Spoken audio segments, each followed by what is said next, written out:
Good morning.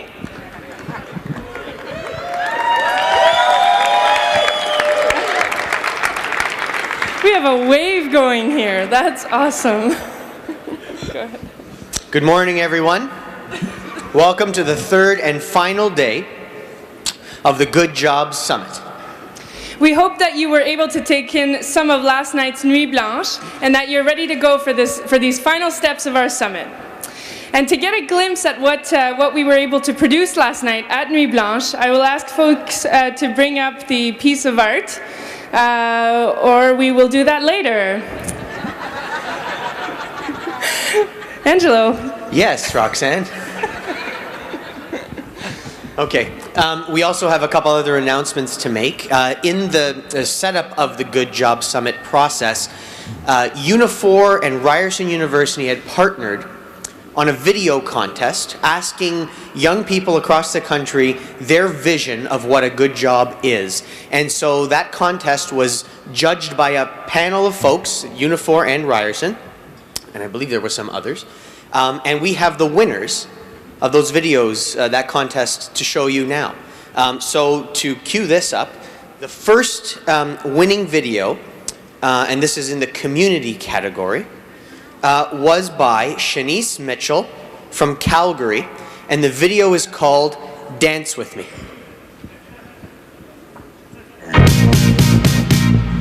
Give me your attention, baby. I gotta tell you a little something about yourself. You're wonderful, flawless, ooh, you a sexy lady. But you walk around here like you wanna be someone else. Ooh, wow. I know that you don't know it, but you're fine, so fine. Fine, so fine. Ooh, wow. Oh, girl, I'm gonna show you when you're mine. My mom, this is my mom. Treasure, that is what you are. You're my golden star.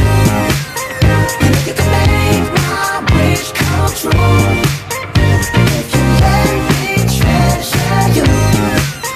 If you let me treasure you. Pretty girl, you should be smiling. A girl like you should never look so blue. Grab it up. Everything I see in my dreams, I wanna say back to you, because it's true.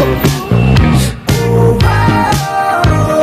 I know that you don't know it, but you're fine, so fine. Fine, so fine. Okay, give us a little bomb. Oh, girl, I'm gonna show you when you're mine, oh, mine. Mine, oh, mine. Treasure, that is what you are. Golden star. You can make my wish come true. If you let me treasure you. If you let me treasure you. You are my treasure. You are my treasure. You are my treasure. Yeah, you are my treasure. You are my treasure. You are my treasure. Yeah, you are treasure. Treasure. You is treasure. My treasure.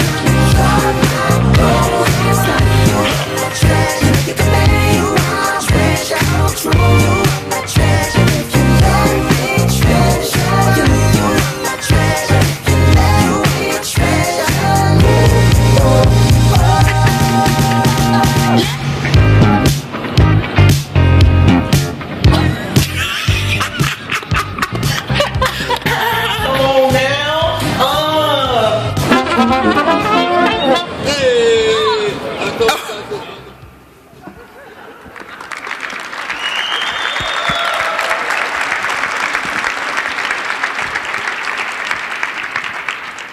It's funny that actually that was exactly the dance that I was going to do for you yesterday.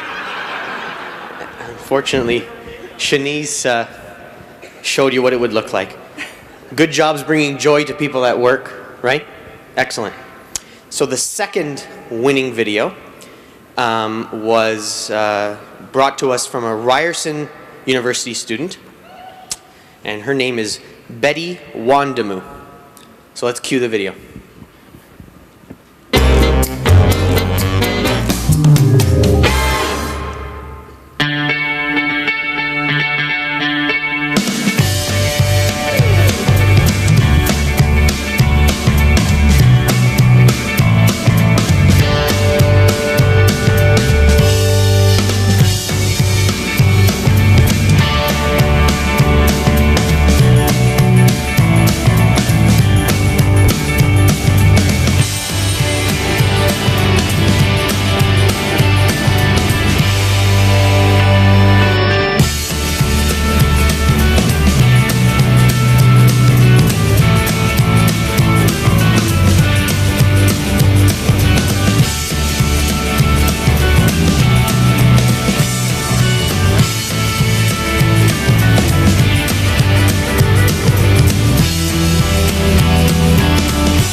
So maybe we want to thank the jury for selecting these great videos for the contest. Absolutely.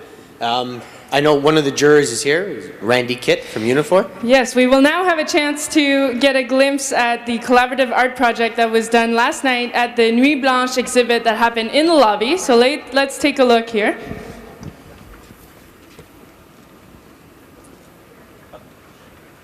Very nice.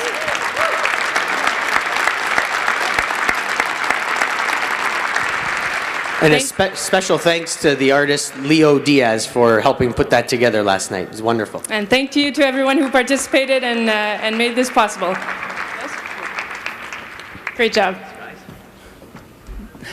All right, so once again this morning, keep your interpretation devices handy. Channel 5 in French and Channel 4 in English. Now, I have to say that my head has been buzzing with all the good conversations that we've been having over the last 3 days. And today is where we will try to make it all stick together and where we will try to project ourselves into the future. How are we going to continue the work that we have taken on? How do we make some of the ideas we've generated a reality? How can we reduce barriers to young workers finding good jobs and provide them with a fair chance? Those are some of the questions and reflections that we will be taking on today. So to get us started this morning, we'd like to invite to the stage Sean and Katrina from Public Interest to guide us through a review of the distillation process from our conversations yesterday. They've been up very late into the night to make sure that all of the ideas and responses have been properly addressed and condensed into meaningful action items to carry this conversation forward. So please welcome Sean Mahar and Katrina Miller. Okay.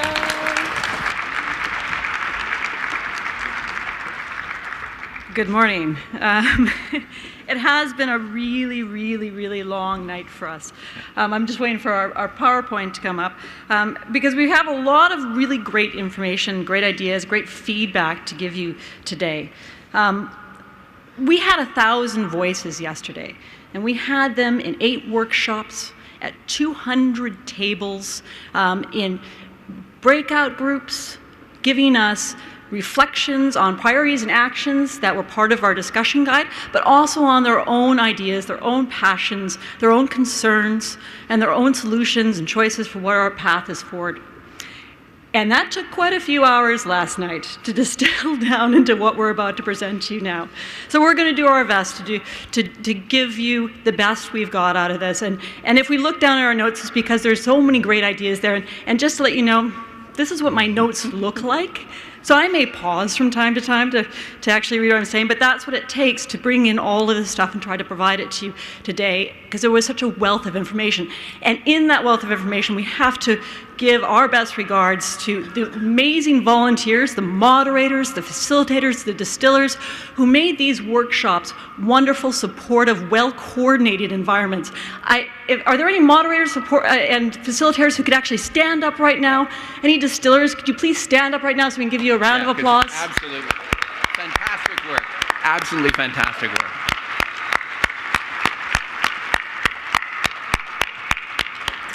They were the arms and legs and the backbone for this whole operation. Without this wouldn't have been possible. So first thoughts.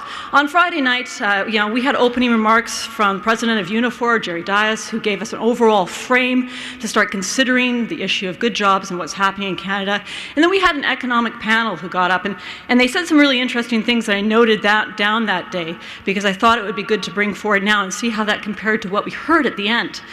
We heard from that opening panel that a good job is where you're treated as a human being rather than a productive input, something that provides you with continuous learning, and where workers want stability in what they choose to do. We also heard about the reality of what job creation is right now in Canada, that basically it's a few jobs in the middle, a couple good jobs at the top, and a lot of jobs at the bottom. Well, our conversation has evolved a lot since that first night. It's evolved in the conversations that you've had. It's evolved in the presentations that we've had up here. And Sean now is going to give us some ideas about the themes that we saw, particularly in those breakout groups, and how they match some of the things we heard from the stage. Great. I'll give you that. So, one of the things that happens in an event like this is we put forward as a basis of conversation a bunch of really good ideas. And the thing that we always worry about is that people just sort of check the boxes. They go along, they agree with everything that's in front of them, they sort of give us the feedback they think we want. And we worried about that at the beginning, then we remembered we're in a room with 1,000 activists, and that's really almost no risk of that at all. And we got a lot of really rich and robust feedback from folks. And we saw that people didn't just stick to the themes that they were given. They really broke out, and there were a lot of cross-cutting themes that we saw in different areas. So to begin with, one more. We heard a lot about education and employment, about how it's all linked. In almost every different workshop, we heard people talk about the emphasis on education and training programs and how they need to be linked to real job opportunities, the real skills market. We heard an emphasis on co-op education, on apprenticeships, on mentorship, on real labor force development tools, and on the notion that that's a shared responsibility, that fundamental to moving forward, we really need to have employers and educators and governments working together on labor force development. There's a real need for collaboration here. And that doesn't mean that education should be serving the interests of the corporate sector. It just means that we need to understand that there's a linkage between the two. We need to be listening to each other. But those opportunities need to be real. They need to be meaningful. We can't be talking about unpaid internships or volunteer opportunities. We need to be talking about investing in transitions, investing in labor force development, and that includes things like EI and all kinds of supports.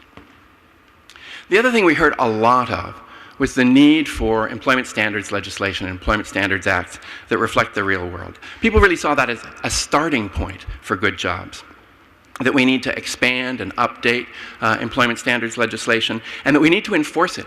We can't just have the laws, we actually have to make them stick. And we need to be educating workers about their labor rights, including their right to organize, if employment standard legislation is going to be meaningful in any way. The other thing we heard, and we heard it in almost every workshop, was that this is really about equity. It's not just about what happens to me and me having a better job or a higher wage. It's about the fact that youth and racialized communities, that immigrants and Aboriginal people and people with disabilities get treated particularly badly in this labor market, and that's an injustice that needs to be addressed by all of us. And we also heard that it's not just about dollars and cents. It's not just what's on the pay stub. It's not just what you see from the employer in the paycheck. And particularly even in the minimum wage and precarity workshops, people talked about a bad job not being just about what you get paid. And again, part of it was about equity, about making sure that all of us get the benefit of a good job. But a lot of it was about caring for families.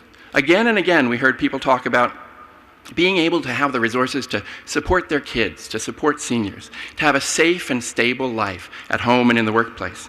And it wasn't just what you get paid per hour, it's having enough hours to be able to afford decent quality of life, about having fair and reasonable hours, about having predictable hours, and most of all, about affording a decent quality of life, about a basket of goods that you can provide for you and for your family. And those don't have to come necessarily in cash. They can come from social programs like more affordable housing, If you have affordable housing and pharmacare and affordable childcare, that can help a smaller wage stretch a lot farther, and people thought about that in complex ways.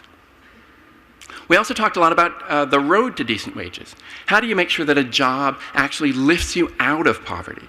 And people talked again in lots of ways about mixed models, about what kind of supplements need to be there, about what kind of social programs help. They talked about governments needing not to be part of the problem, but part of the solution. So they shouldn't be contracting out. They should all have fair wage policies. We should be making sure that governments are helping be leaders in creating good jobs. And part of that leadership, though, is going to be regulation and legislation, where there is no all-voluntary road to a Canada filled with decent jobs. Governments have to play their role as leaders and guiders. We still, though, need to show Et nous ne devons pas encore montrer le secteur privé, les avantages à l'économie et aux sociétés, et d'avoir de bons emplois, d'avoir des bons salaires, et puis de ramener les gens à la table pour parler des emplois de qualité et des salaires décents. En fait, tout le monde doit être à cette table. Il faut emmener tous nos alliés et tous ceux qui ont des inquiétudes sur les défis. All to the table to talk about the road to good jobs. Conversely, there was a lot of concern about trade deals, about risk and autonomy, about the ability to build an economy full of green jobs, with rural and regional development, with control of our natural resources, where we can add value and create better jobs, if we're hamstrung by trade deals that take away the power of us as decision makers to guide our own economy. Because at the end of the day, when we think about where good jobs come from, one of the young people in one of the groups said, who's responsible for making this happen? And the reality is that governments need to be engaged. They can't really stand back. We've heard from all kinds of workshops and all kinds of participants that if the government isn't playing a role in growing and guiding the economy, if we aren't linking to business and labor and government, post-secondary education and communities to invest, plan, and grow together, we won't succeed. That labor force development is a shared responsibility that we all need to work on. And part of that work is to invest in rural and regional development. That rural and regional strategies need to be part of national strategies. There isn't necessarily one size that's going to fit every part of this vast country of ours. And so we need to make sure that there are regional strategies and local strategies to complement national strategies on responsive wages, regional control of economic development, all of those things that change as you move across this country. There was a lot of enthusiasm about, you can see it on their faces, about green jobs. And that enthusiasm wasn't just about employment. It wasn't just about the paycheck or where I go to work. People were concerned about the planet. They were concerned about their kids. They were concerned about the future. Green jobs isn't just about what I get paid, but how the world works. And a key element of rural and regional development, according to the folks in that workshop, was also greening the employment sector in the regions in this country. And people talked broadly about that. It wasn't just about energy and windmills. It wasn't just about retrofits. It was about investing in transit infrastructure. It was about investing in recycling programs. It was about building green jobs that are part of a future for a stronger Canada. And there's return on that investment. There's a real economy there. But there's also, again, a role for government. That at some point or other, we do need to set rules about pollution. We can't just wait for the private sector to do it all. We need to be able to price and tax if we need to make sure that people aren't polluting. And last but certainly not least, you wouldn't have a crowd like this and have nobody mention the need to be continuously engaged in organizing. That workshops from all different parts of yesterday's discussions talked about the need to combat the pressure on workers by organizing together, to collaborate between stakeholders by organizing together, to collaborate union to union, to diversify the approaches that we take, the activities that we use, the models that we employ, and to build on the communication that we're doing today and will be doing going out from today to all of Canada about the role that organizing has in building a better economy. And of course, we need to be doing that, communicating and organizing in the labor movement, but also in the grassroots movements. All right. So I'm going to speak now to where we saw consensus and calls for action in the workshops. We asked each workshop in its breakout groups to look at a list of potential actions and principles and give us some feedback on those actions and principles. And we heard some really interesting things and some very broad, resounding support for some of those actions and principles.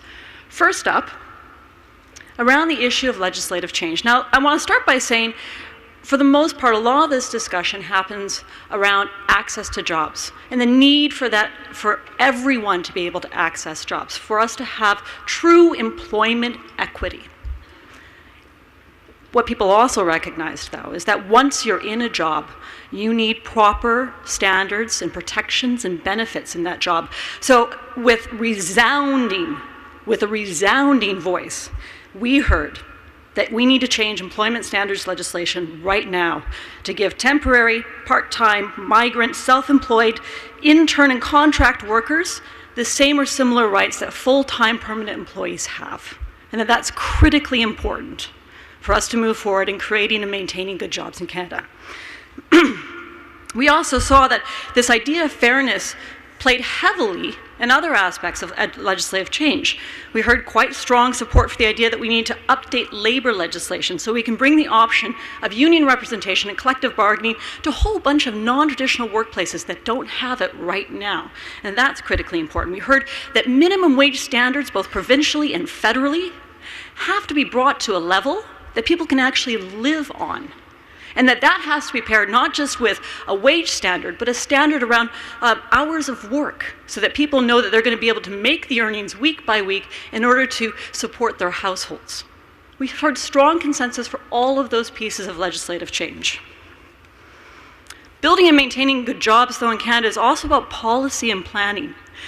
And the strongest place where we heard a call to action was around the idea of having a national youth employment strategy. One that's very comprehensive, but in broad strokes, supports young job seekers and ensures that businesses are involved and engaged so that they're creating those employment opportunities for those young job seekers.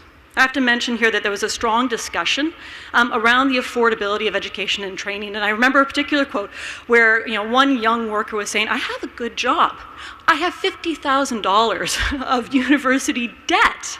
So it doesn't really feel like I'm getting by okay right now. It doesn't feel like my life is affordable."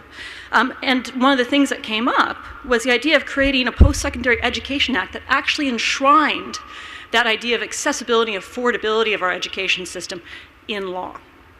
Now, the Green Jobs Workshop had near unanimous support for same slide, go back, oh, that's right. Near unanimous support for two major initiatives. One was the idea of embedding conservation as a priority in all energy planning so that we could drive our energy economy towards a green energy economy with ideas like proper funding and investment in retrofit programs and closed-loop production. There was also major support for investments in local sustainable infrastructure like transit or our water supply system, and that we could leverage those investments to create good jobs and great community benefits. That same idea was mirrored in the Innovative Models Workshop, where they gave good, strong support for the idea of all major infrastructure and capital projects that are funded and approved by the government, having attached to them community benefit agreements that guaranteed local jobs and guaranteed local community benefits. Lastly, there was strong call for action around Canada's economy being able to be more fair. Sorry, let me try that again. Let me rewind for a second. There was a strong call that Canada's economy needs to develop a fairer, more productive relationship with First Nations, Inuit, and Métis peoples. That we don't have that right now, and that needs to change. That's an injustice that needs to change. Now, good jobs, creating good jobs, is also about public support and investment. And the clearest points of consensus revolved around providing proper support for those who are unemployed and helping them get back to work in a good job. That starts with strengthening adjustment supports and requiring employers to have programs of adjustment when they're laying off employees, and special initiatives between employers and governments when there are mass layoffs, to ensure that those people who are laid off are given the supports, retraining, upgrading that they need to make their way back into the workforce and back to a good job. We also need to improve our employment insurance system to provide better supports overall, and supports that actually last throughout a person's path to retraining, upgrading their skills, and finding a new job. That right now that doesn't happen. They get cut off too early in the process. Next slide. Now, as Sean mentioned, there's always a call for collaboration, and we see that time and time again in all the workshops. There is a bit of a clarion call for collaboration, though, when it comes to the union's role and the labor's role within this whole issue.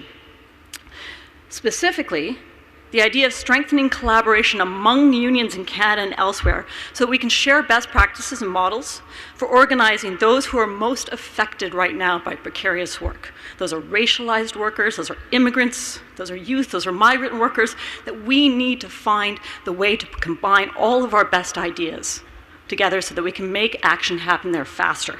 And along with that, there's good agreement that we need to explore good models of sector-wide collective bargaining and representation, because this is a new way to represent people in non-traditional workplaces, non-traditional workers, and that's very important to be able to do. Lastly, we need to add value. We need to add value in two ways. One, we need to add value by tapping our human potential.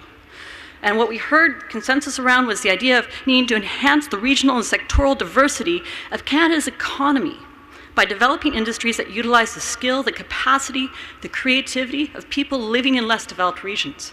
We also need to add value in more basic terms of our resources. That the economic and business strategies that we have should concentrate on opportunities to add value to Canadian resources and thereby create good jobs in regions where those resources are produced. We heard a lot of things. We heard a lot of consensus, and a lot of groups brought additional priorities and actions that in the little time we had, we could not reflect here. But I want to guarantee you that we will have a full proceedings document out, and if it got written down in a workbook, it will be in that proceedings document for all of us to consider and take forward in our future conversations. I'm going to turn it back to Sean now to tell us about the path forward.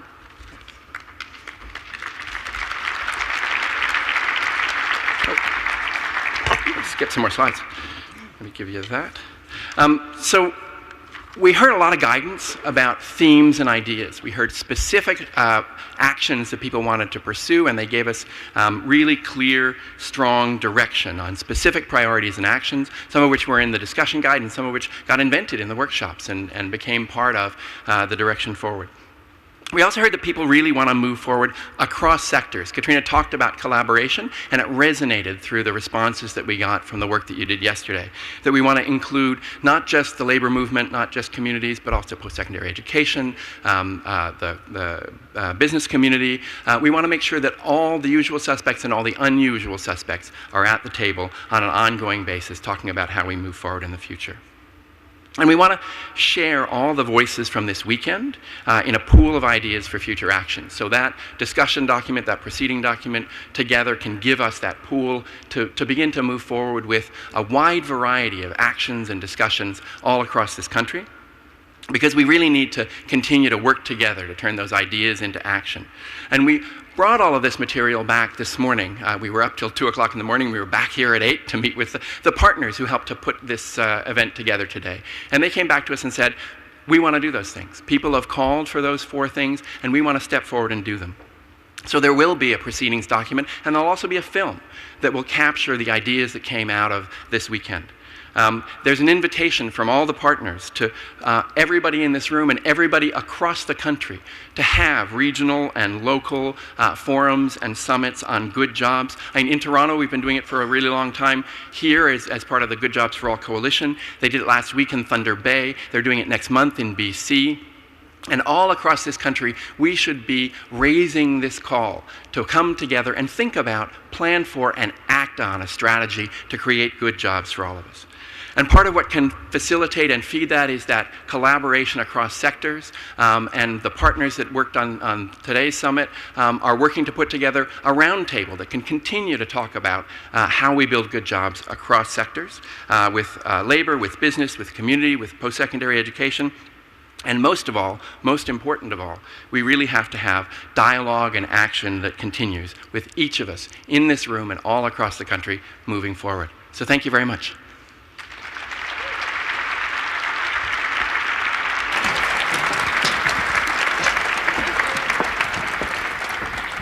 Thank you very much, Sean and Katrina.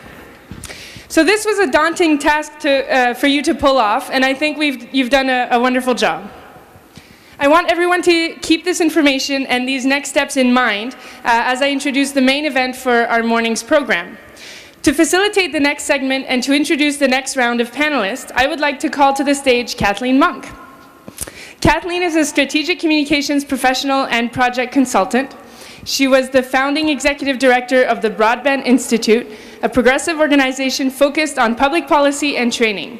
She is a prominent media commentator on politics and public affairs, and appears regularly on the CBC's national political panel, The Insiders. Please help me in welcoming Kathleen Monk.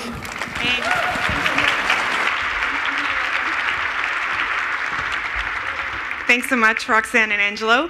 What a great weekend.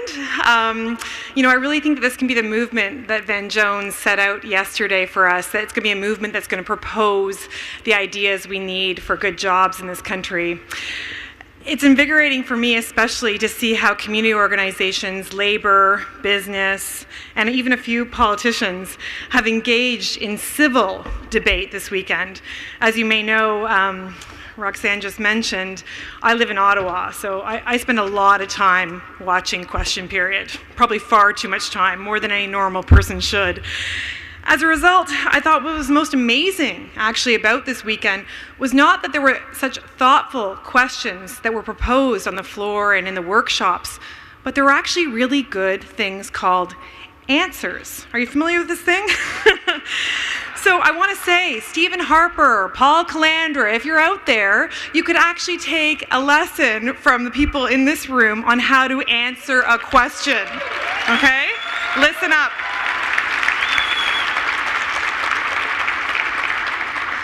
That's so easy to make anti-conservative jokes in this room, really. That was a gimme. I should try harder next time. Listen, so Katrina and Sean just craftily summarized some of the powerful next ideas that we have for our next collective steps. And we're going to continue that conversation this morning with this next town hall. But as our panelists file in here on stage, I want to invite a little audience participation. Over the course of the weekend, hundreds of people from coast to coast to coast, in addition to the hundreds that have been in this room with you, have been watching this summit on the live stream in their own homes or in cafes. And now it's time for those people at home to have your say. Later in the panel, I'll be putting your questions to the panelists. So for those of you watching at home, send in your questions now using the hashtags goodjob et bons emplois. And I will try to put as many of them to the panelists as I can in the time that we have remaining. But I do remind you that it's a big panel that we have here today. But not all of them are the usual suspects, and that's really important to bring different stakeholders, different ideas, different perspectives to the table when we're trying to solve some of these larger challenges. You know, they come together in ways at times around bargaining, around regulations, and around commerce, but rarely in a forum like this.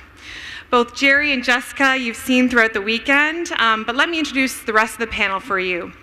I'm going to start with Deborah on the far left, who also came the furthest for this panel from Vancouver. Deborah Littman is the lead organizer for the Metro Vancouver Alliance, which is a broad-based alliance of labor, community, education, and faith organizations who work together for the common good.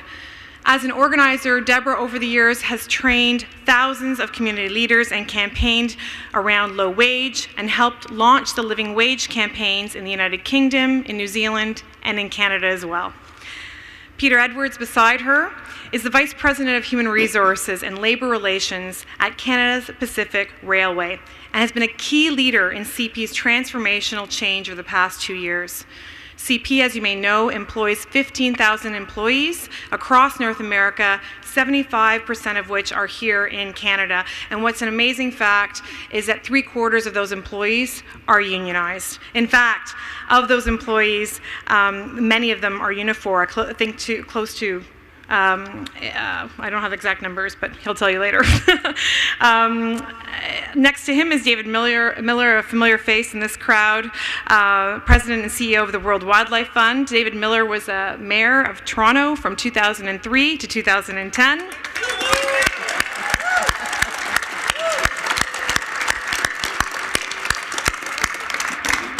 He was also the chair of the influential C40 Cities Climate Leadership Group from 2008 to 2010. Under David's leadership, actually, Toronto became widely admired internationally for its environmental leadership and economic strength. And I just want you all to pause for a moment and think about that.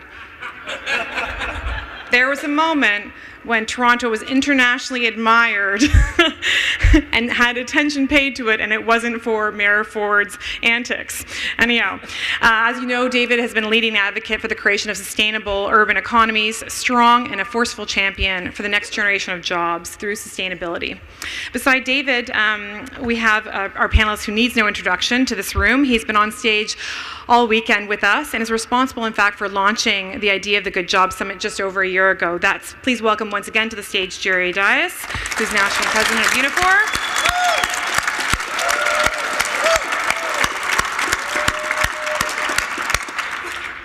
Jim Irving is co-CEO of JD Irving Limited, and it's a pleasure to have him here because JDI has been in business for over 130 years and employs 15,000 people who work in the forestry and forest products, also shipbuilding, industrial equipment, and construction. JDI proudly employs 2,500 Unifor members, and that's going to grow. More than whatever. That's going to grow. It really is. And that's what's really exciting. When we talk about the good jobs and growing good jobs in Canada, we have a great example here on stage with us because under Jim's leadership, we will see Unifor membership forecast to grow to up to 30,000 in 2016. Beside Jim is Jessica. Also, like Jessica, and like Jerry, she needs no introduction. She's been a strong voice here throughout the weekend and across Canada, frankly, as the national chairperson of CFS. CFS, as you know, is the largest and oldest student union and represents 600,000 students across this country. Welcome back to the stage, Jessica.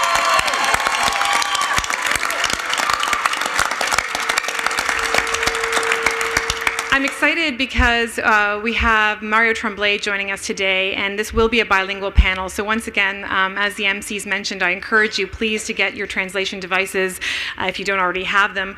Mario is the Vice President, Public and Corporate Affairs for the largest labor-sponsored fund in Canada.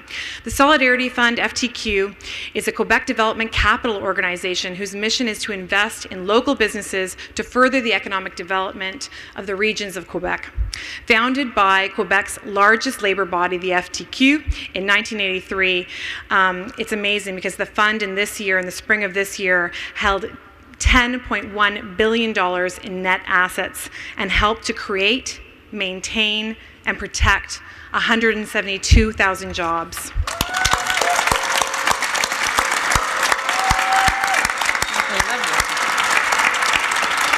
I told you it was a large panel, and I'll introduce our last panelist now, and then we'll be done with me, hopefully. Robyn Benson is the national president of the Public Service Alliance, which represents 185,000 members who work in the public sector across every province and territory of this country. A hell of a merger. It's at this point that I'll remind Jerry that his mic is on.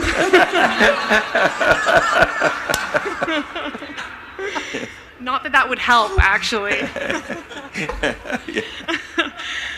PSAC is actually facing off at the negotiating table right now against Tony Clement. Robyn and her team are bargaining on behalf of 120,000 federal government employees in the largest single round of bargaining in the country. And if you don't think that's impressive enough, here's a fun fact for you this morning about Ms. Benson. She's also a cattle rancher, and in fact has 60 head of purebred cattle. So there you go. All right, give it a hand for our panelists, please.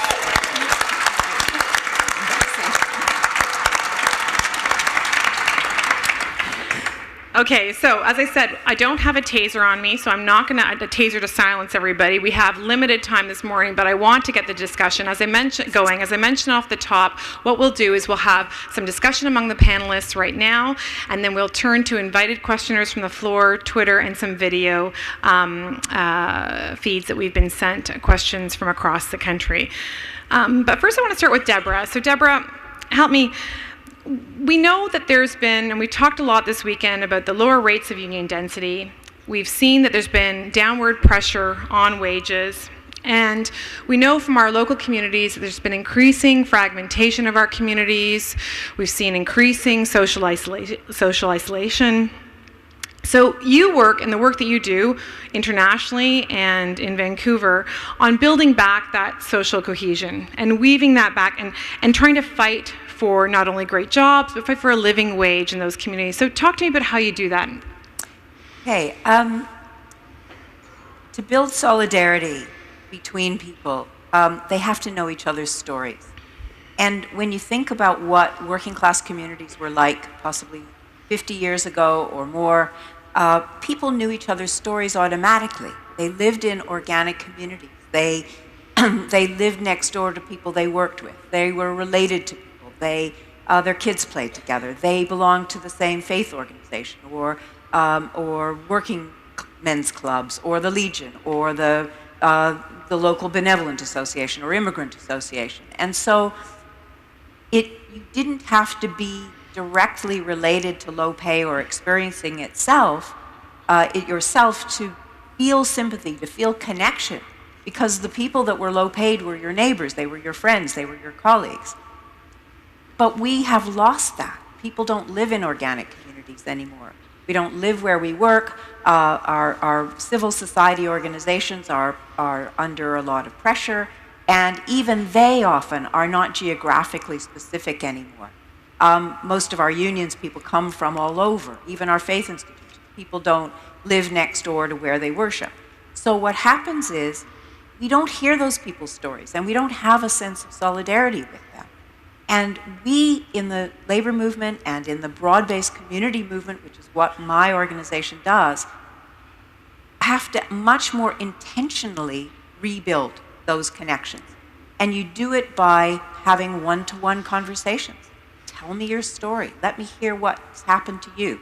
Where did you come from? What's going on in your life? Not just what do you want in bargaining, which is what we tend to do. We get very focused on the narrow, very busy, very important things that a union has to do, and we forget that people have other lives. What else do you belong to besides the union? What are you engaged with? So when you look at the Living Wage campaign and where it's been successful, it's done two really important things. It's understood that you have to reframe the issue. You can't just say, we want to raise wages for a small group of low-paid workers, because a whole lot of other people will say, who cares? It's nothing to do with me. What you have to do is reframe it to say, low pay hurts the whole community. And if low pay hurts the whole community, we all have a stake in doing something about it.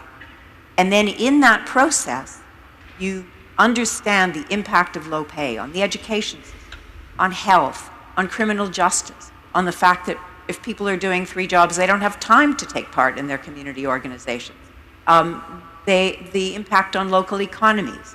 And you find the common interest for each of those groups. They're not all going to come at it from the same angle, but they're going to care about it from the point of view of their own self-interest. And then you build those alliances. So you build alliances with the people that are concerned about housing, or education, or health, or transit, or green transit, because you don't want people having to travel an hour and a half to get to their job if they can afford to live closer.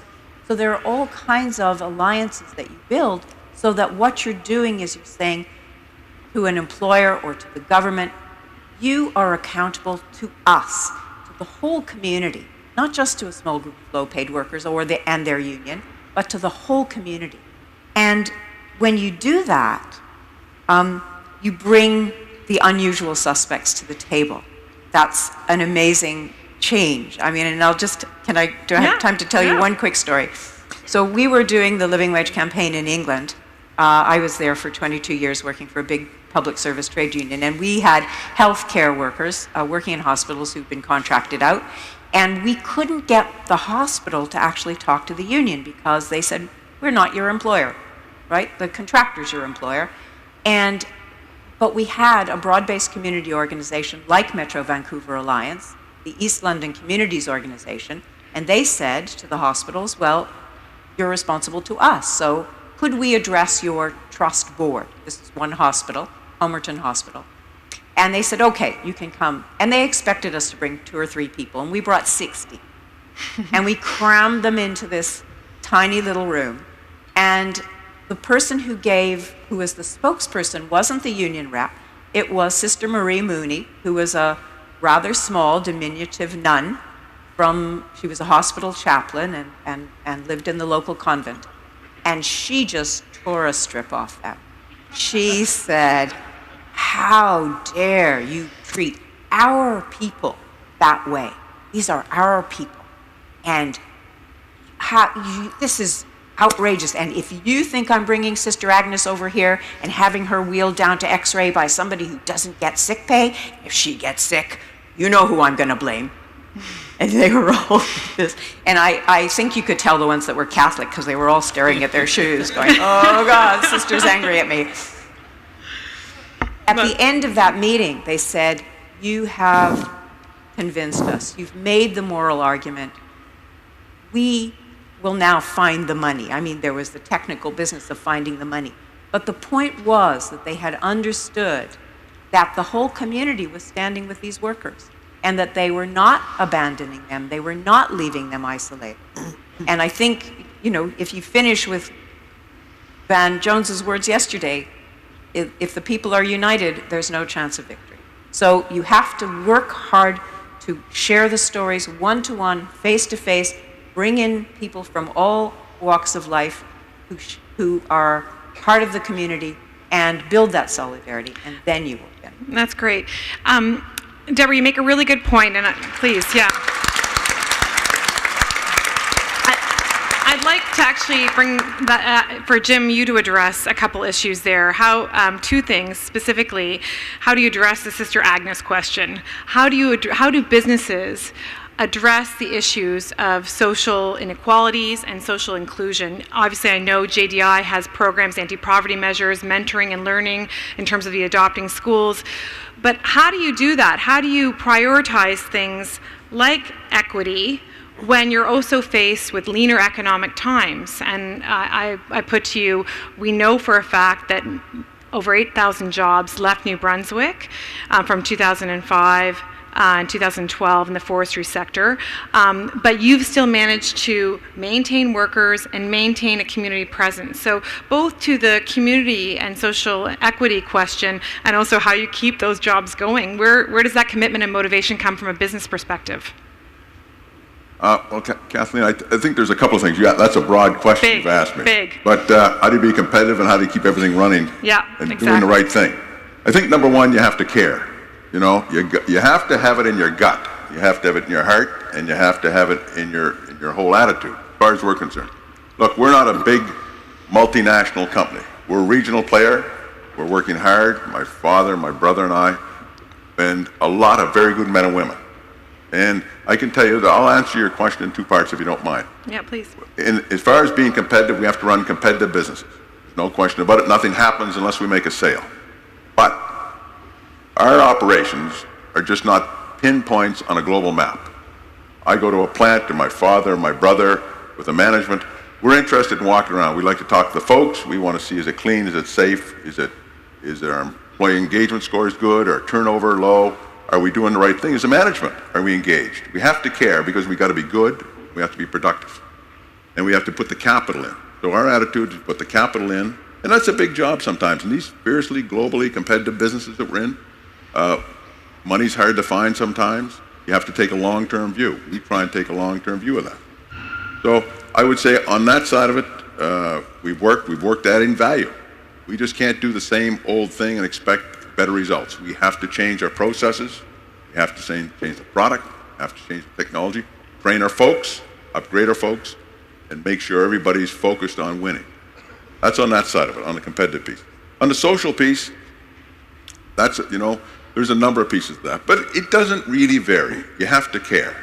And we've got, whether it's our employees from a point of view of training and making sure our skills and those types of things are in good shape. But when it comes to the communities, we've got lots of communities. In the forest products business particularly, those are small communities across the Maritimes in any case, and most places in Canada. So you have to be engaged. You have to be sense an obligation to say, look, we got folks, we got to keep them going. You just can't say shut the mill down or shut the operation down and walk away. You fight. and you'll fight hard to keep everybody going, and you'll work at it. That's our attitude on that side. But on the social side, I can give you a bit of an example. 15 years ago, and we've got a number of activities going on in the community, but in this one in particular, I think it's a great success story. 15 years ago, my father became very interested in how we could help an inner city school. It was diagonally opposite our office building. We got about 600 people in the office building. Diagonally opposite school, 250, 300 inner city kids, a lot of poverty, and so on, K through 9. And we started the mentorship program. And it's been enormously successful. We got about 30,000 hours of volunteer time. If you work in our building, you can take 2 hours a week on company time. You go across the street and help those kids learn to read, learn to write. What's it take? Kids, they need a break. Everybody needs a break in life, and these kids need it more than most. So, over thousands of man hours or women hours, volunteer time. We get great satisfaction out of it, and now there's about 20 other schools in the community have partnered. And we've benchmarked the scores. You know what the academic scores were 15 years ago? What they are today. They've increased dramatically. And there's great satisfaction now.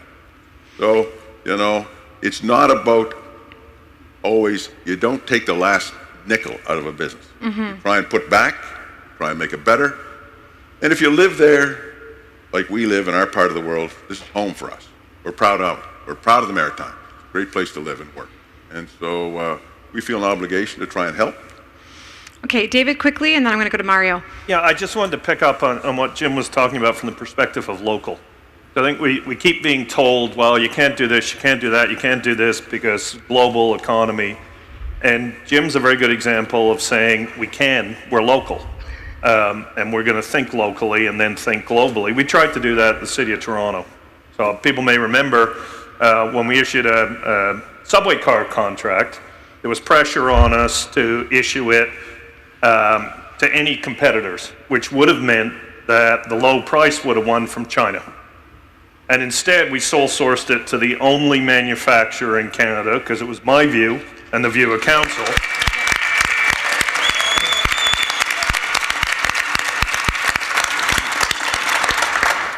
Thank you.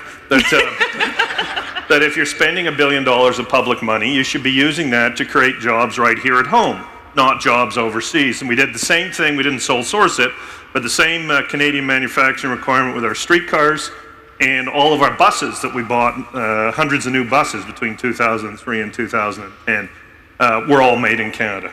And we can make those choices. You're told you can't, but we actually can, and they all created good, sustainable, long-run jobs right here at home.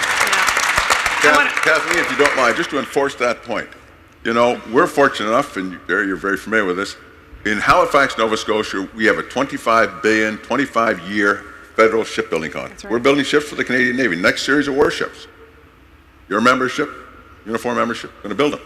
But there was a push to go globally. Let's do it locally. And we're going to give Canada excellent warships. I can tell you that. We're going to do a darn good job. and we're going to be efficient. But then they're going to be Canadian made. They're going to be made at home, locally. That's great. That's it. I just want to remind people, if you're watching in the live stream at home, please send in your your questions, for the panelists with the hashtag good jobs et bons emplois. Quickly, I want to pick up on the point that David made about ensuring jobs stay in Canada, and go to Mario. And please répondre en français, s'il vous plaît.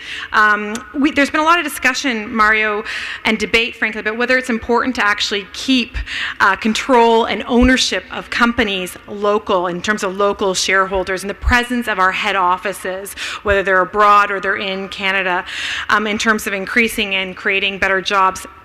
What do you think on that issue? Yeah. Many studies show that keep as much as possible head offices, and I would say, decision makers in a community.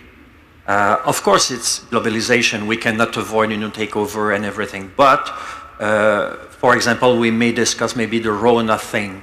Lowe's, the US-based company, wanted to buy Rona. So we thought it was detrimental for the economy, for communities around Canada, not even in Quebec, but also in Ontario. So we bought shares of Rona with other people. We bought $40 million shares in order to keep.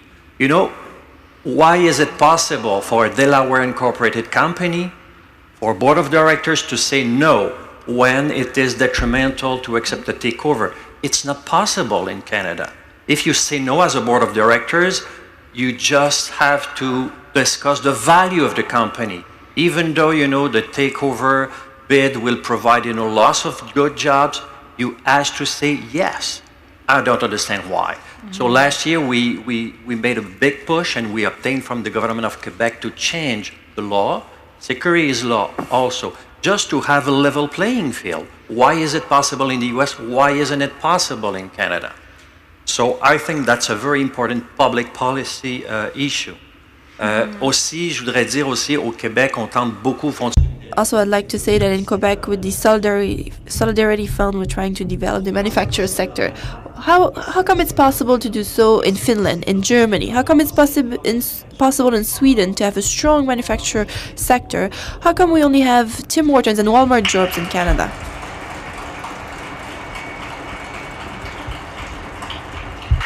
Bien sûr, Of course, we have to be smart. We don't want to try to be competitive by using low wages, but we need in Canada higher value. Donc nous, on a mis 2 milliards de...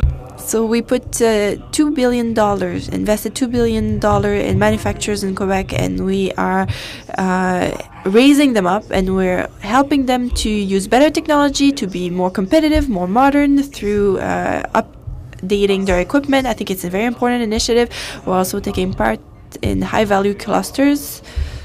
VC, and as a result of the participation of Solidarity Fund with Caisse de dépôt, we made a study that showed that in Quebec, VC compared with GDP, we would be the third jurisdiction in the world, VC compared with GDP, after Israel and the US.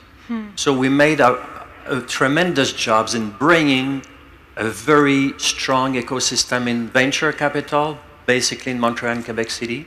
And we put over the last 10 years, $2 billion also.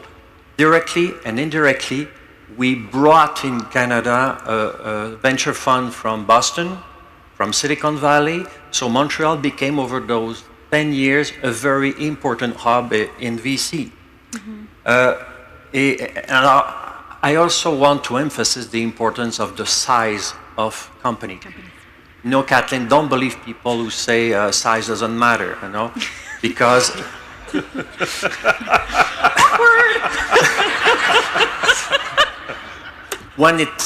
we made study also that show that if we want to go global, it's very important for SMEs to grow, to become stronger, to become predators instead of a prey.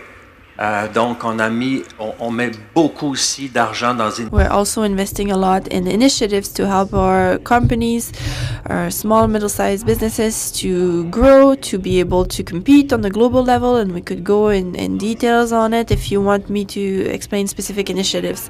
About growing businesses, Peter has an interesting story to tell that I want to touch on quickly. I'm going to talk to Peter and then Robyn, and then I'll leave Jessica and Jerry so we can get to the floor. I've got some Twitter questions coming in for both of them. So just, Peter, on that question of growing businesses, CP has such a fascinating story. CP was built, it was the railway to sew our country together, right? To move people, move products, literally to create Canada.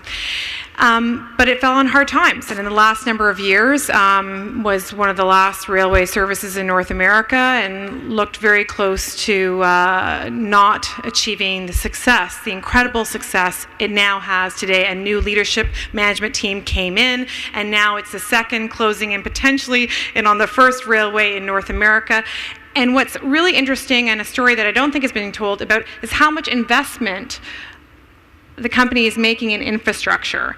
And so we're going to be seeing, similar to JDI, but we're seeing billions of dollars over the next several years and continuing into the future that CP has decided to invest to get good jobs, and actually insourcing and creating new jobs in areas like Winnipeg. What's the motivation to do that? When so many companies are sitting on and hoarding their cash, what makes CP management team want to do these kind of investments now? you have to think differently. And if you're willing to do that, you know that bringing these jobs back in-house can give you better quality, more control over of when you get it done, that you're not losing your assets, sending your locomotives away for weeks on end to get service. You can do it in your own shops. You can do your own rebuilds. You can do things before that it was trendy to outsource. I mean, you got points, on the checklist. We've outsourced, check, it's good. Now, if you really think differently and say, if we're willing to make the investment, if we're willing to put the capital in our shops, in our rail, and every aspect of the business, we can produce a lot better product for our customers and our communities. So we've been working a lot with Jerry, for example, and Jerry's, one of his big priorities when we first met, he said, Peter, it's about creating great jobs, more of them. That's what I want, and that's what I'm going to hold to. We said, okay, let's think differently. So we're looking, for example, you mentioned Winnipeg, our Weston shops. We have buildings there that have been shuttered for decades, that we're gutting, we're clearing out, we're putting new equipment in. We spent over $1 billion last year, $1 billion the year before, and for the foreseeable future, like as far as we can see, it's going to be over $1 billion a year into the future in capital investment every year. And what's that about? That's about creating shops that are going to transition into a future that I don't even think we understand yet. I mean, when I started, it was manual lathes, then it was CNC. 3D printing could be the reality of what our shops look like somewhere down the line.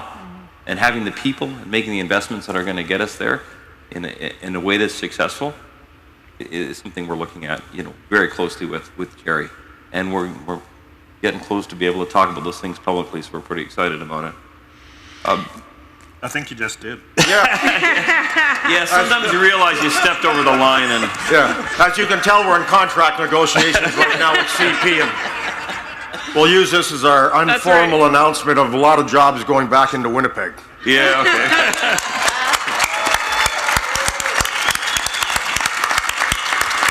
Good work, Jerry. You said you wanted the summit to accomplish something. You already got some. Check. And we haven't even gotten to the economics yet. Howard Hunter made $49 million last year. Our members are going to get a hell of a pay increase. I've never disagreed with you. Something? So as we're talking about benefit packages, as I try to move it off, benefit packages are, whether it's Hunter or workers, it's interesting because Robyn, you're now at the bargaining table and you're facing off against a very difficult Conservative government that has taken on the Public Service Alliance and is really challenging on some fundamental collective bargaining issues such as sick days. But there is a lot of pressure, frankly, from the private sector who may not have the same similar benefits as the public sector has. And you're facing off against Clement in this war. And I'm wondering, what do you say to the critics who say that currently the Public Service Alliance standards are too high? Like they're too high, it's too much to achieve. Well, I want to first thank you for that question because I don't believe that our standards are too high, and I make no apology for representing our members.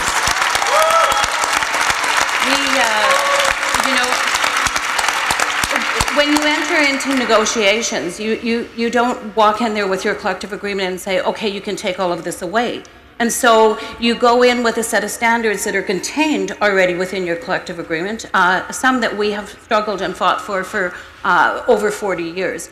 What is ironic is that this is not the first time that we're up against the Stephen Harper government. So why is it now this round that he's decided that the standards are too high? And when we look at collective bargaining, as most do, you go in looking for improvements. And so our improvements are going to be about job security because we need to be able to provide services to Canadians. And you can't do that without job security. And you can't do that without job security for new workers, for the next generation. Because we're going to resist the two-tier wages and benefits because that's just not on.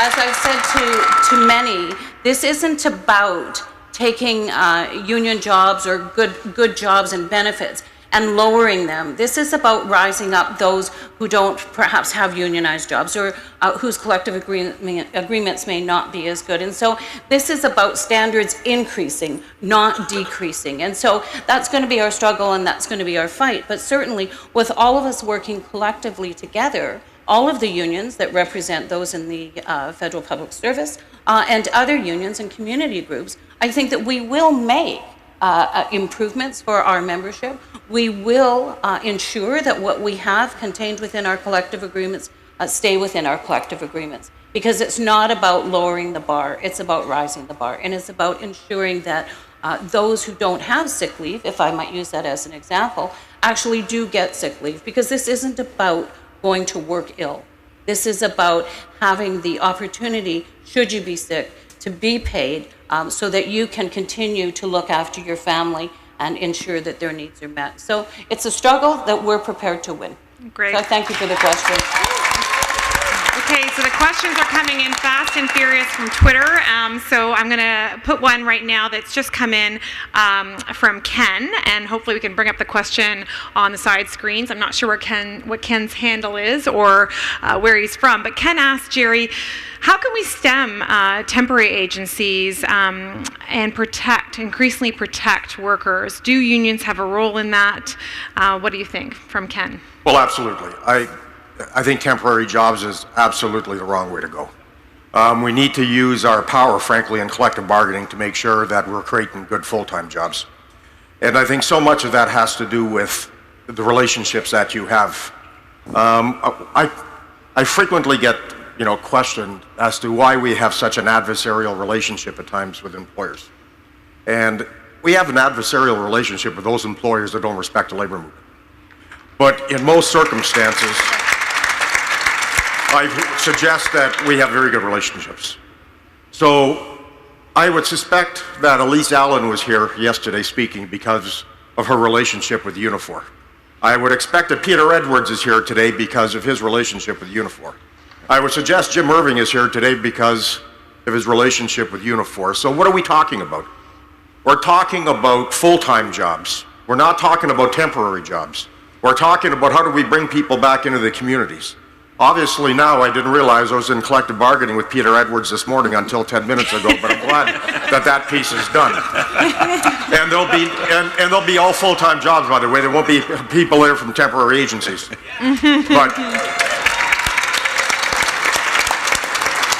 But it really is about having the dialogue. I mean, I sit down with Jim Irving, we talk about how do we put people, workers, in our workplaces in New Brunswick. How do we get the government together? How do we get the business community together? How do we get our community partners together and talk about jobs? And that's why there's a $500 million investment going in 4 of our mills in New Brunswick. That's right. And by the way, I want to thank David Miller and the Vision because we have 500 young people working in Thunder Bay today because of the commitment made under your leadership.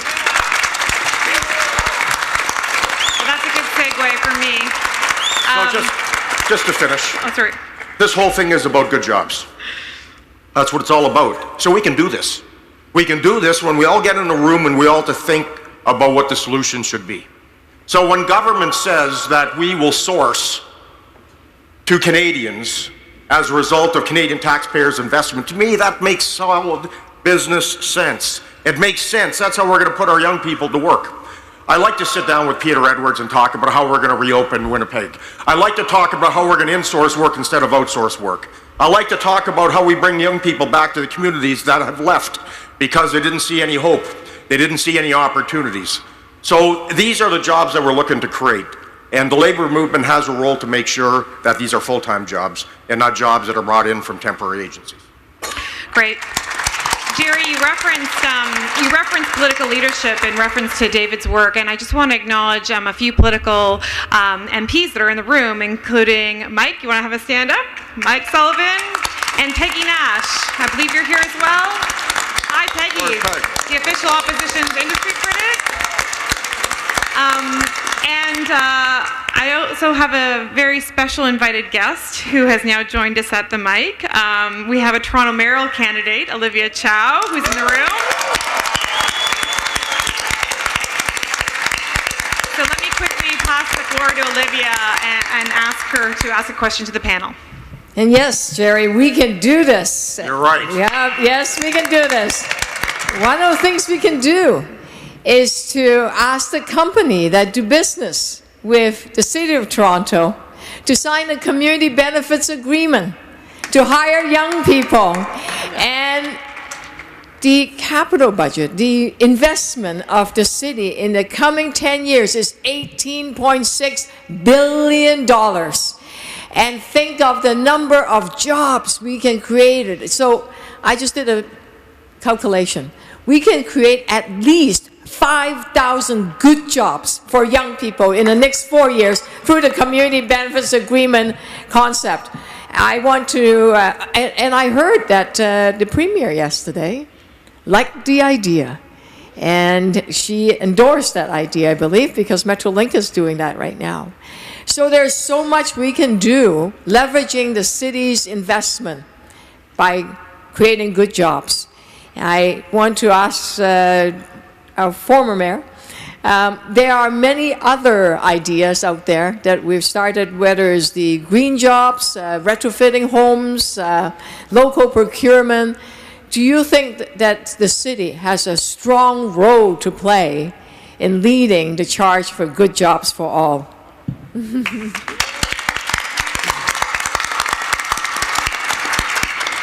Well, I think, first of all, Olivia, thank you for leading the charge on this issue, because we're always told you can't do it and don't try.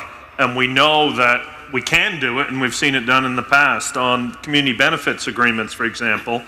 When we rebuilt Regent Park, we sat down with the community beforehand. We said, we've got this idea. What would you like as a community? And they said a bunch of things, but the most important for today is they said, we want, if you're putting all this money into our community to rebuild it, we want our young people to actually get the jobs. And there was a requirement that every construction contractor hire 25% of their workforce from young people living in Regent Park and train them.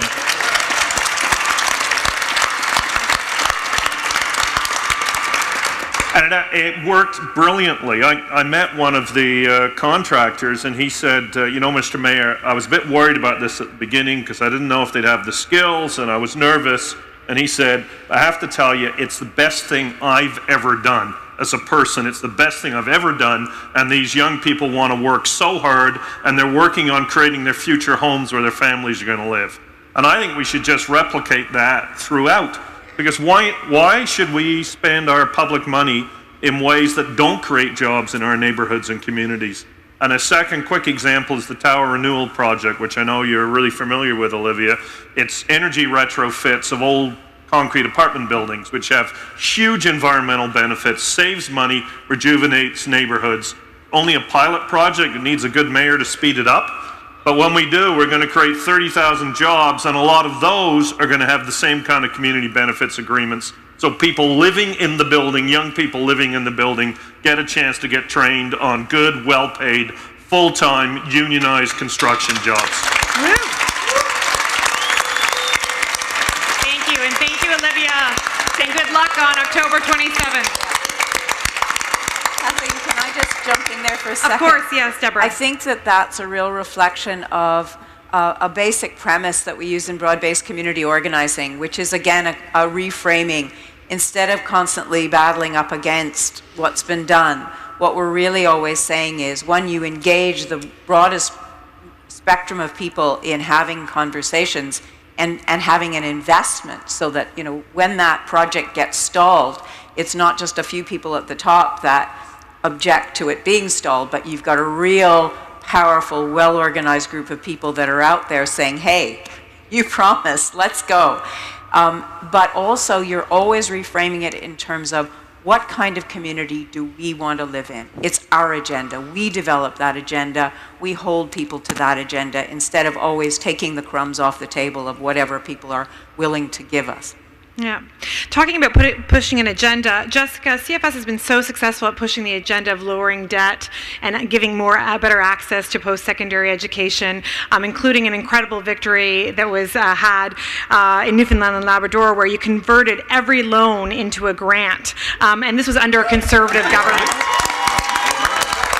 This is what I like to say, #winning, or in my parlance, I would call it ding ding. But anyhow, this is an incredible victory, and CFS really deserves some kudos on that. And actually, we have a question coming in from people who are watching on the live stream via Twitter for Jessica. Michelle asks, education is key, clearly, for securing work, but obviously debt is increasing. Obviously, you're familiar with this. Thoughts on a fix? I know you've talked about it this weekend, but your thoughts specifically on a fix, a direct action we can take, and also possibly, if you can, to do my double-barreled question, which I did with Jim as well, also touch on the skills and education gap that we're facing in the market. Well, you know, we've talked a lot about access to education being so key to young workers and new graduates getting good jobs, and what we've seen across the country, in almost every province, Newfoundland and Labrador and Quebec are exceptions, students are facing increasing tuition fees. So it's a prerequisite to get a good job, go to college or university. And I'll talk a little bit more about going to college versus going to university in a second. But it's those upfront barriers that prevent so many people from attending, or they have to attend and they take on student loans to cover the costs. And so once a student graduates, and whatever field it is that they choose, maybe it's one that is in high demand, and they're hoping to get a good job, they have to make those minimum payments on their loan every month. So for a lot of students, it means taking whatever job that they can get. Maybe in the service sector when they've been training in education. They've gotten their training in education, for example. So, you're not able to work in the field that you want to. You're perhaps earning less, and you have to put those earnings into paying off your student loans. So there's a definite inequality there for students that can pay the full cost up front. They just pay that cost, whereas students who don't have the financial means pay the flat rate for their tuition, plus more in accumulated interest that they pay off over the years. So there's an inequality in the system that needs to be addressed. Provincial governments deal with post-secondary education predominantly, but the federal government has a really significant role to play.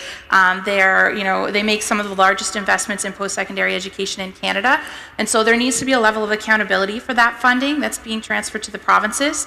And then there also needs to be some movement to address outstanding student debt federally, and I think the National Grants Program is a good place to do that. And Newfoundland and Labrador is an excellent example of a provincial government taking steps to reduce student debt, to retain students and people that have come to that province to study and work. It's a great part of a population growth strategy. And it makes everybody better off, not just the people that are in school right now, but communities as a whole, and it helps to contribute to building a thriving economy. Great. I want to talk about something that we've mentioned a lot over the course of the weekend, which is the need to engage multiple stakeholders and around job creation strategies, and that's student, business, labor, everyone. And I want to invite to the mic Andrew Cardozo. Andrew is the president of the Pearson Centre for the Progressive Policy, and past head of the Alliance of Sector Councils. And he's here to say a little bit about how the multi-sector approach can work. Thank you, Kathleen. I just want to say one thing. We're talking about good jobs. Olivia, there's one good job going in the City of Toronto, and I hope you're the one who gets it. Great.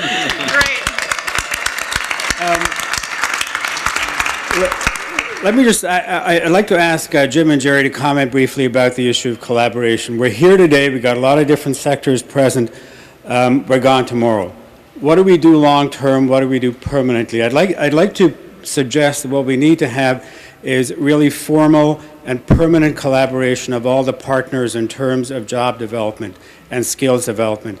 So that would include labor and business, the education sector, the regulatory sector, government, as well as a number of other groups such as women, racialized minorities, young people, people with disabilities, Aboriginal people. Working on three things. One is developing good labor market information so we know what kind of jobs are needed for now and the future, looking at the future such as green jobs, the digital economy and so forth.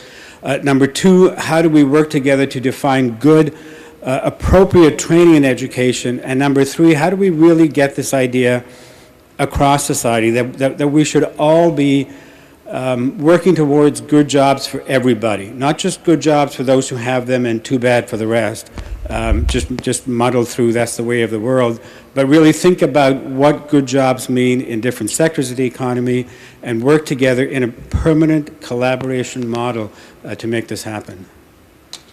Thanks. I'll give you, I guess, my view of this. And I've talked this over with Jerry a couple of times, a little bit over the last little while. But a couple of things that always puzzle me is why it's so difficult to understand what are the skills that we need out there going into the future. As a company, we know that we, over the next 3 years, for example, we know how many, if we want to talk about the trades for a moment, how many skills, whether it's electrical, mechanical, pipe fitters, all that, take your pick. We know that over the next 3 years. We've got that in the data bank, and we're working on training and building that up. In Canada, to me, there's been a lot of work done on this, but for some reason we don't connect, because to me we should say, okay, employers, certainly large companies, so if you have over 500 employees, you should be able to forecast out for the next 3 years into some kind of universal data bank, whether that's run by KPMG or an auditor or somebody. I don't know who will do it, but somebody can put all that information in. And then the training communities, the community colleges, we can match that up. And I think to take it one step further, we've, in the Maritimes, we have unemployment insurance, which is a bit of a controversial thing. Sometimes it's the right purpose to ensure you have cash or income when you don't have any work. But there's been a lot of changes being made to that. And I would suggest that maybe the community college, which is in the case of New Brunswick, is funded about 2/3 by the provincial government today. Perhaps the federal government would top that up, and rather than get reduced EI benefits, if you get full EI benefits if you went to community college.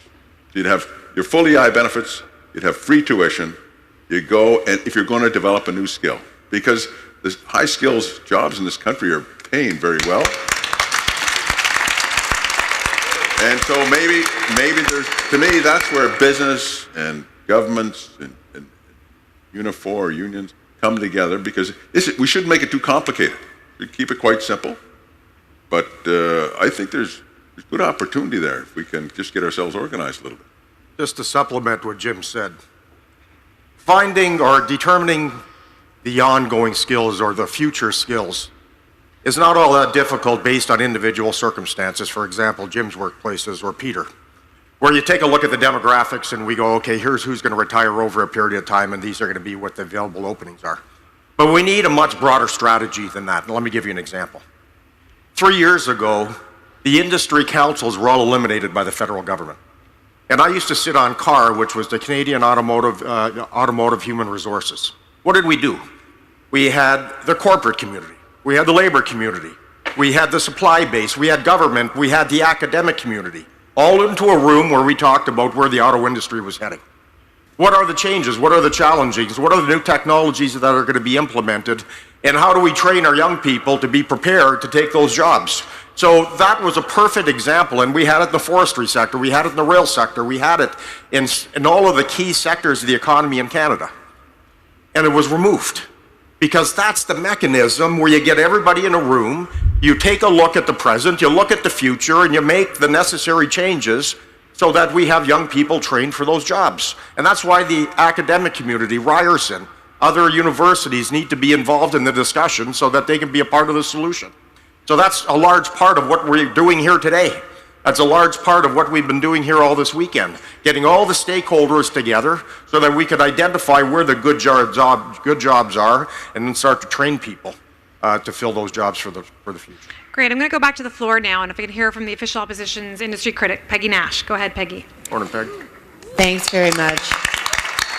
And congratulations to Unifor and all of the partners here this weekend for this amazing Good Jobs Summit. I think that it's a wonderful opportunity to create the kind of dialogue, Jerry, that you've just spoken about that we need to have in every sector of the economy.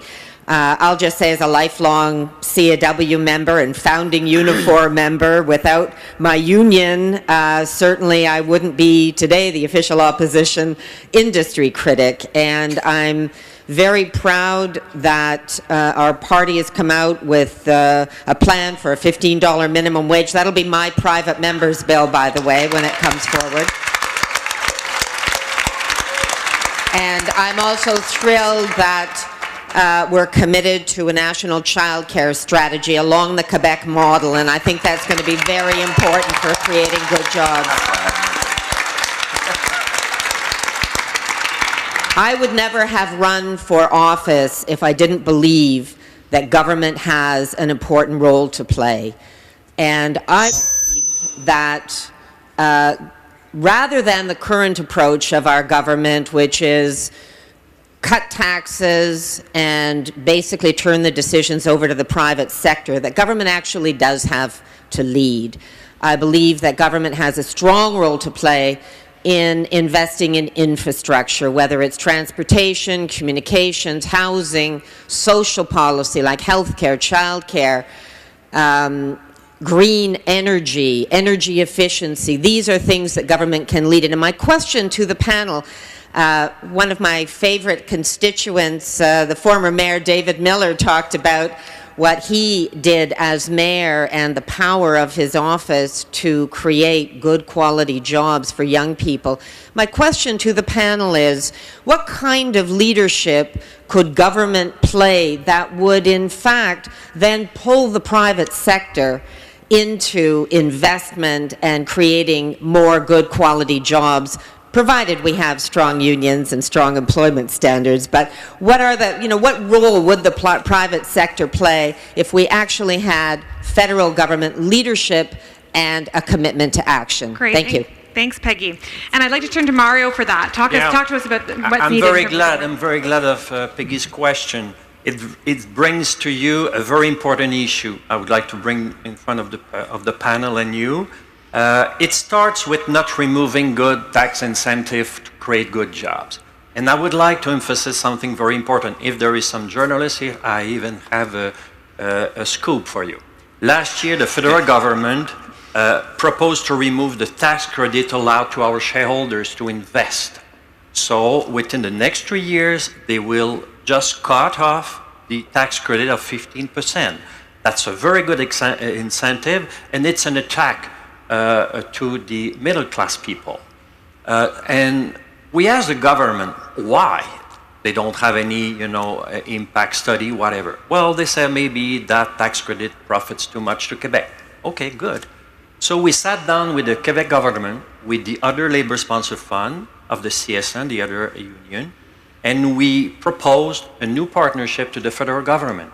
In exchange of keeping the tax credit, we, the two largest funds in Canada with $12 billion of assets, we are ready to partner with the federal government with a new proposal. We will put $1 billion outside of Quebec in VC, venture capital, for innovation to create better jobs. We don't have any answer now, so I would like to ask the president of Unifor, the president of the Canadian the CLC also, because if we remove this tax credit, that's another, first of all, an attack to the middle class, and then it will destroy again an instrument, a very efficient instrument to create jobs. Mm-hmm. Robyn, you want to get on this? Yeah. If I might, because aside from having the cattle, in my other life, I'm 20 years with the Canada Revenue Agency, so I think I know a bit about taxes. And so, when you I do. But when you look at the tax distribution and when you look at the tax cuts that this government and others have done, it's certainly tax breaks to the wealthiest, and those who have created that wealth, the workers, are certainly looking at what's taking place. Taxes are not evil. I mean, taxes, we need them. We need them to pay. It amazes me. It amazes me that people think that we shouldn't pay taxes. Well, the roads that you drive on, and the schools that your children go to, and the water that you drink, every public service that has not been privatized requires taxes. So, from our perspective, I think that, it's a shame what they've done to the tax credit in Quebec, because it is working class people who are making those contributions. And so I think we need to look at taxes as a good thing and a way to ensure that we have public infrastructure. And it's not just about transit and utilities. It is about a universal childcare. It is about ensuring that we have good health care. So there's many things that we do with taxes that needs to be promoted perhaps more. Great. I'm going to go back to Twitter quickly and then take a video. Kevin asks, and I'll address this question to Peter. Kevin asks, is there really a skills gap? So talk about that in the, obviously I know CP has an apprenticeship and training program, but as a business leader, talk to us about, is there really a skills gap? I think there's a skills gap and an interest gap. I'd like to see all parties working together to encourage more people to get involved in the trades, which are excellent jobs, which are high-paying jobs and stable jobs, and creating that across the diversity that is Canada. And so whether it be men or women, immigrants, young, old, doesn't matter, that everybody can have a role in helping us build that. We're still seeing it far too limited to just specific groups, so creating more of a universal interest in those sorts of jobs, which are the core of the Canadian economy and good jobs and the middle class. So I think there's a bit of a skills gap and an interest gap. So there's two parts of that. That's great. I'm going to call for a video now quickly and put this question to Jerry. Sherry from Nanaimo sent this along to the conference. Can we play, Sherry, please? Play tape. Hi, my name is Sherry McCarthy from Nanaimo, on the traditional territory of the Nanaimo people. I am currently in the MBA program at Vancouver Island University. My question is for any of the panelists to please respond to. Realizing the importance of education and its role in gaining secure employment, I am working towards a degree focused in human resources. However, in order to gain this employment with a part-time job and 3 children, I am finding balancing it all daunting. What role should labor unions, employers, and government be playing to ensure that people like me are not barred from gaining the training necessary to improve my life and the lives of my children? Jerry, do you want to address that? Sure. Thank you, Sherry. Thank you, Sherry from Nanaimo. And herein lies the dilemma. 8 out of every 10 jobs that have been created in the last few years have been temporary part-time.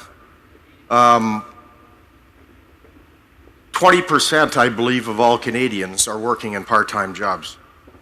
The entire push is towards part-time jobs, 8 out of the last 10, if you can imagine. So it's just ridiculous. So we need to now, develop our soul as a nation. What do we want to be? Who do we want to be as a country, for starters? Do we want to be a nation about good, full-time jobs? So what do we do in a situation, as she outlined, where I need the educational leg up? I would suggest to you that that's what things like our unemployment insurance funds should be for. It should be used to allow people to get training so that there's not a financial hit as a result of doing that. We shouldn't be talking about reducing eligibility for unemployment insurance. We should be talking about raising the rate and raising the opportunities for people to use it to get back to work. So there's a lot of things that we need to do better. And a lot of it hopefully is going to come as a result of this weekend. Robyn, do you want to also address? Yeah, I really would like to add, because I think I have to keep hammering home, being a grandmother, about childcare, because certainly you need to have childcare. This is, I looked 35 years ago when I entered the federal government for childcare, and it wasn't there, and here we are 35 years later, and we still don't have it. Notwithstanding the fact that if post-secondary education was free, there wouldn't be that debt load that all students have when they enter into the workplace. And as good unions, we should be negotiating education clauses within our collective agreement. I know that we do have some within the PSAC that actually afford our members the opportunity to take time from work to further their education, and I think that that's something we should all be looking towards. Great. I want to play one more video from Anne-Marie Roy, who's sent this in from Ottawa. Anne-Marie? Bonjour, je m'appelle Anne-Marie Roy. Hello, my name is Anne-Marie Roy, and I'm a student at University of Ottawa. Several students at the college and university, as well as several new hires that have precarious jobs with low wages to be able to cover their cost of life, scholarships, and reimburse their debt, their student debt. So there's very little full-time jobs. Now it's basically contract part-time jobs, and today in 2014, women still make less than men. racialized Native workers, they have a disproportionate amount of poverty. So would you adopt a government policy that would implement as a wage that will guarantee a good quality of life for all employees within your business? We can get Mario to start on this, and then if Deborah and David could chime in both on Deborah, how you work to increase pressure on companies, and David, what are the levers that we can use, either cities, provinces, to kind of achieve these gains? So start with Mario. Alors oui, votre question, Marie. So your question, and Marie, is extremely important. I think that this is an interesting proposal, and I think that it also brings us back to the role that we have, because we're not policymakers at the Solidarity Fund. We're more practitioners. We're people who are on the field trying to create jobs, and we refer to other investment companies. So I tell people who are around me, occupy your investment. Are you asking for investment, the teachers, the CalPERS, the owners of this world? Do you ask them to have a social responsible investment policy? Because as long as we keep looking at the government as a father and we don't look at the real player in the world, who are the deciders nowadays? Investment funds, hedge funds. We have $10 billion. It's a nice fund, but it's nothing in the world. So if we keep looking at our investments, if we keep pushing to have social responsible investments in our funds, je pense qu'il y a quelque chose d'un... I think that there's the beginning of a solution. We do a social statement every time we go into, we have a social balance sheet for every corporation that we go into. So do we have quality jobs? What's the health and safety in a business? Or is there insurance? Is there a pension plan? How is this business in this community, involved in the community? So if we invest into something, are we going to displace jobs? Are we going to maintain or create new jobs? So we don't always have the right answer, but at least with this type of assessment, financial results of the company when we invest, but we look at the social and economic performance of our partners before making investments, and also before leaving a company. Because after 5 years, sometimes we have to leave a company. But what will be the impact if we leave a company? Will it destroy jobs? So we need to make that analysis. So with the social audit we do, in and out, so we believe we make better decisions. It's not always easy. Sometimes we lose jobs. We're not able to keep all the jobs we want, but at least we try, and we have an official policy towards job quality. Deborah, can I get you to comment as well? Thank you. Yeah. I think I'm coming at this from again doing grassroots community organizing, so it's a little bit different. It is very easy just to blame the government, and I think it is really important to look at the companies that are producing the jobs or that you want to produce the jobs, and also the pension funds that hold our money and invest in those companies, and having some kind of purchase on where that money goes. In the living wage campaign that I was involved in England, we ended up going to the AGM of big companies, a large bank, HSBC, early on in the campaign, and where we had written many polite letters and asked for meetings and had a bit of a discussion and a conversation but hadn't gotten anywhere.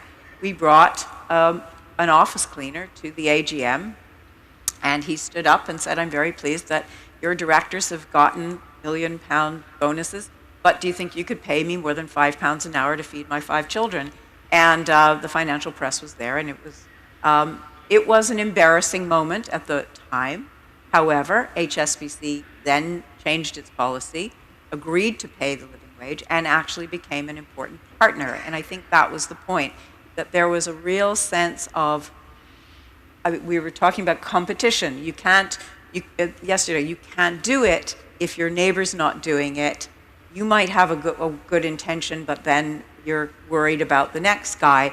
But if it becomes the level playing field, then you can. And what we saw was over a 10-year period, we got massive business investment and buy-in.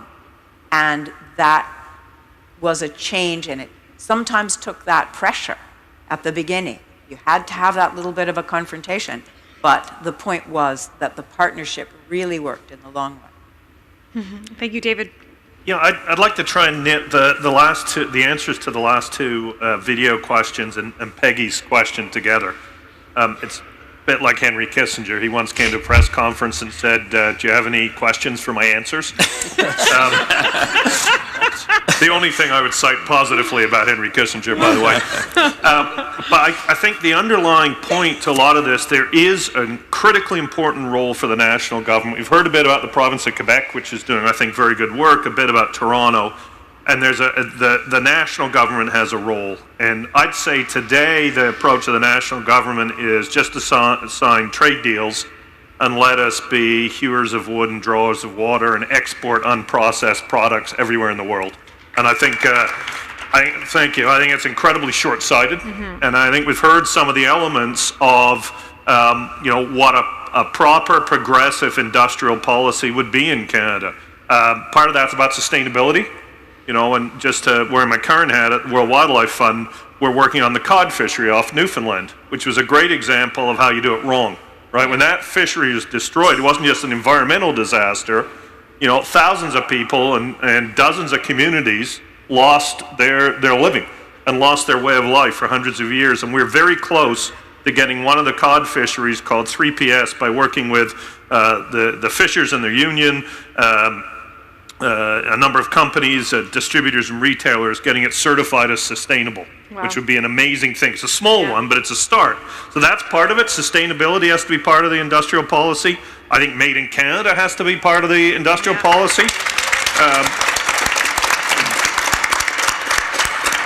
Why don't we have fair trade agreements? Right, we're a trading country, but the agreements can be fair.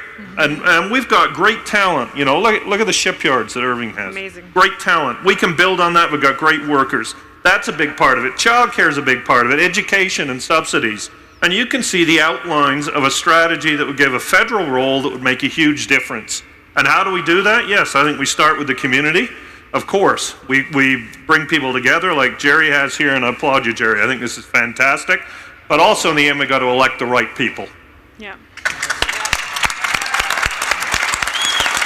Okay, so they're going to give me the hook really soon, and as I said, I didn't bring a panelist taser gun to make them any shorter, and their comments have been so important that I wouldn't want to cut any of them off. So I'm going to take two more questions from Twitter, and then we'll wrap it up. So an important issue that we've addressed obviously over the weekend is benefits, and we got Matt has written in on the hashtag and asked, is growing the Canadian pension plan important to creating good jobs and obviously good benefits? So Jerry, do you want to address that? And Absolutely. The Canadian pension plan caps at $11,000 a year. That's well below the poverty level. Facts are is that the average collected over a course of a year is actually $5,500. So that is absolutely impossible for our seniors to live on that type of money. 70% of our seniors just receive CPP and OAS. So that's the extent of their income. So we need to increase CPP, not move it, by the way, from 65 to 67. That's just ridiculous politics. That forces people into the workplace longer. It takes away jobs from young people. So at a time when the Canadian pension plan funding is so high and it is doing incredibly well, you think we had used that as the opportunity to raise the levels, not make it more difficult for people to qualify. So absolutely, the more money seniors have, the more money they pump back into the economy. You have to understand, seniors participate. Seniors are an investment in the economy. They spend their money. So absolutely, we need to make some significant changes, I would suggest, not just minor. Like we need to talk about doubling CPP. In terms of what the whole purpose of this summit really, Jessica, was to address various stakeholders, bring them together to have a larger conversation about good jobs. But on the issue of benefits that Jerry just addressed in the CPP, is there support amongst students? Can you drive support for those kind of benefits, and how do you do that? Yeah, I think now more than ever we're starting to think about what type of future we're going to have. We're graduating into a more precarious work environment in these temporary and contract positions. So the idea of maybe retiring at 55 or 60 isn't something that we necessarily think will be a reality for us, but it's a fight worth fighting. And so when I hear Robyn talking about rejecting two-tiering and standing up for younger workers, I think that that's so important because we are very much cognizant of the benefits that we want to have, the good jobs that we want to have, and being able to retire with dignity. Those are the items that are on our agenda, and it's also interconnected. And when we're having conversations like this, it's important that we're reflecting the voices of the actual workers and students that we're trying to build these good jobs for. So I know I'm the youngest person on this panel, but we also need to have a diversity of voices, racialized folks that are workers, Aboriginal folks. Those are people that are not necessarily represented a lot of the times on the stage, but have a lot of strong opinions that need to be incorporated in discussions, whether it's about benefits or about access to education. I just think that's a really key, important point that I'd like to make before things wrap up today. Yeah, thank you.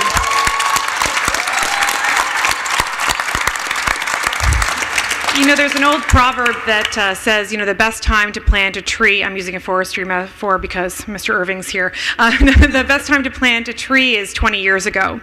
But the next best time to plant a tree is today.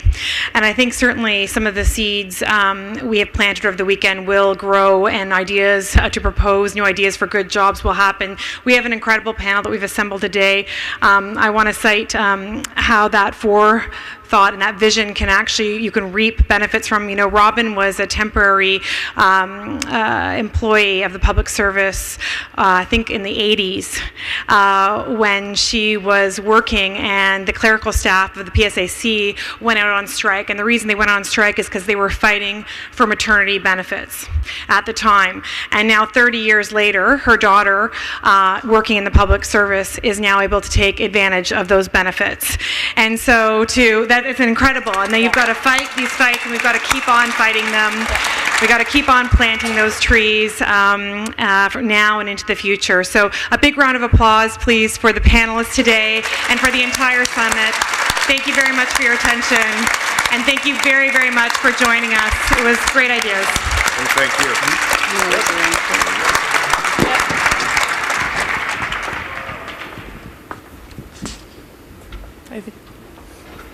Thanks, everybody. Thank you very much again to Kathleen Monk. Excellent job. Give her a round of applause. Wonderful.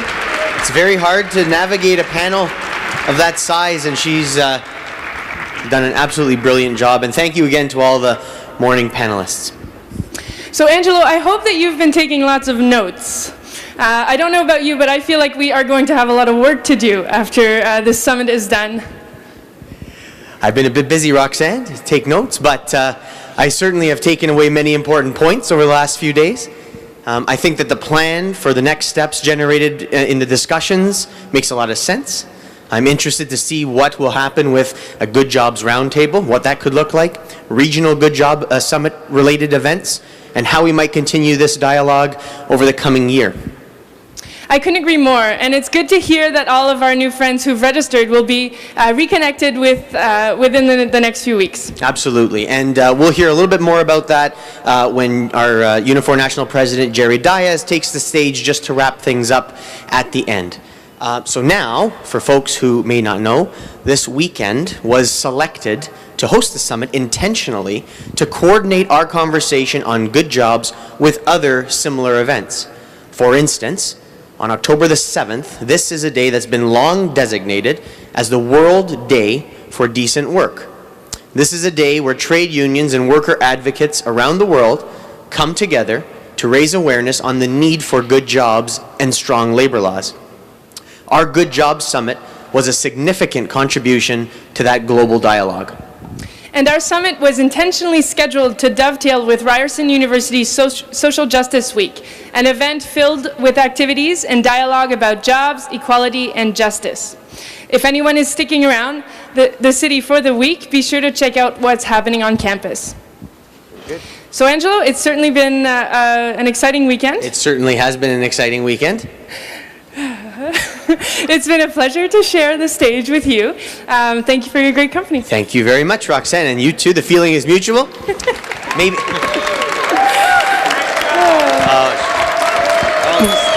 Stop. We were thinking maybe this could become a new line of work for us. Well, we'll have to see what Jerry says about that. Okay.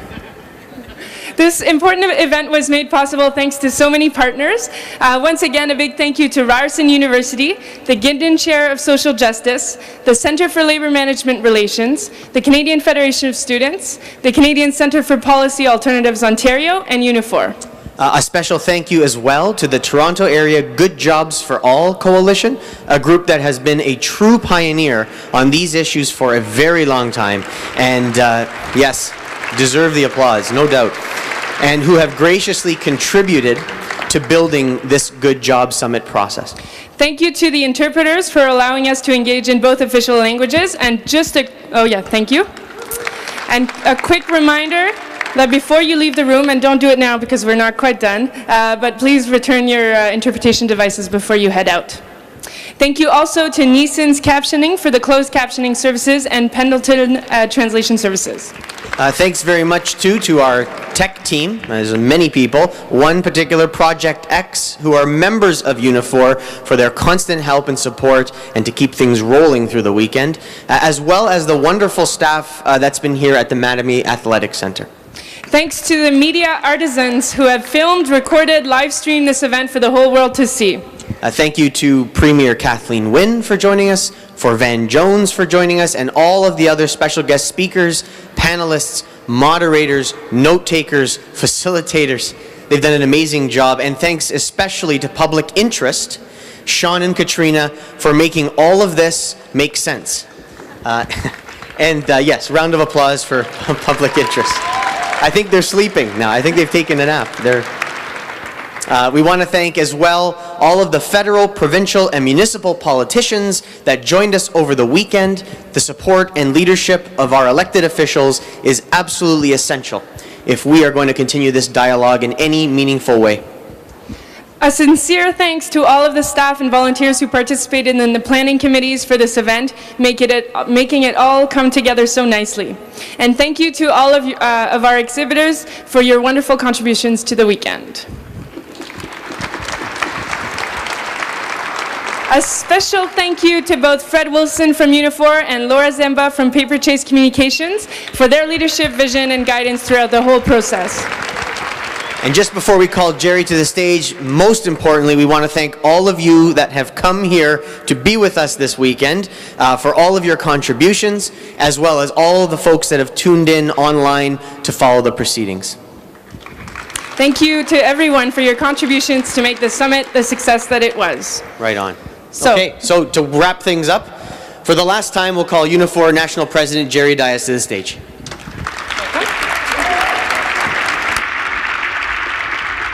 I think the best job for young people is working in the labor movement. And I'd like to thank Roxanne and Angela for doing one heck of a job. So what comes next? What comes next? We can't just all get together for a weekend, talk about the problems, talk about the solutions, and then walk away. Because it all has to be about implementation.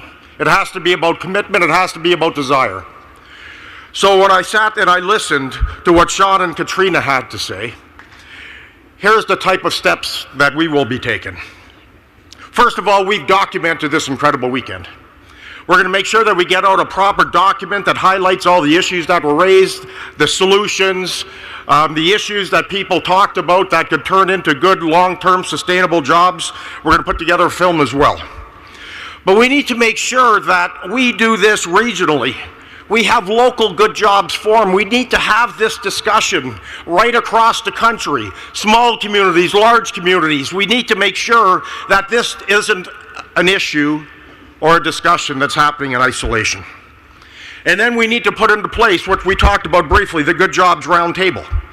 And you need to know that I'm already starting to speak to people from the business community, from the environmental groups, from business communities, all the high-powered stakeholders, and we need to pull together one heck of a round table of a good jobs run with senior people, the Jim Irvings of the country, those that have a lot of skin in the game, because once we get everybody in the room and we start to talk about what's necessary, people will listen. I know that if it's just a labor movement, people may listen, but they'll listen a heck of a lot more if we bring together the communities, the social partners, and everybody to talk about how we accomplish good jobs for all in Canada.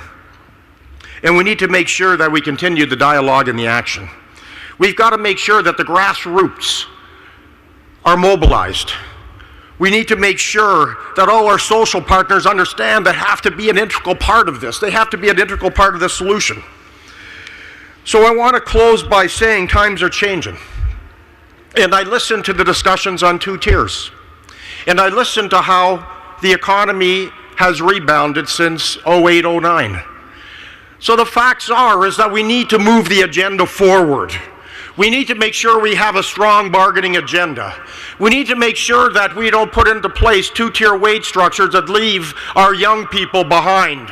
We need to make sure that we're committing to them at the bargaining table that they are going to receive the same pay as those of us that have been there for many, many, many years. So I want to close by also saying that there's got to be a better way to do this. I listened to Elise, I listened to Van. I listened to people making presentations about the future, about a green economy, about how we can do things.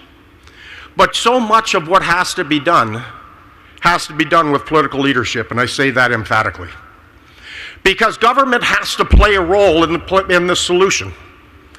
And I don't want to digress, but the facts is that we can't create an environment through trade deals when foreign multinational corporations can sue governments that are trying to create jobs for the people that they represent.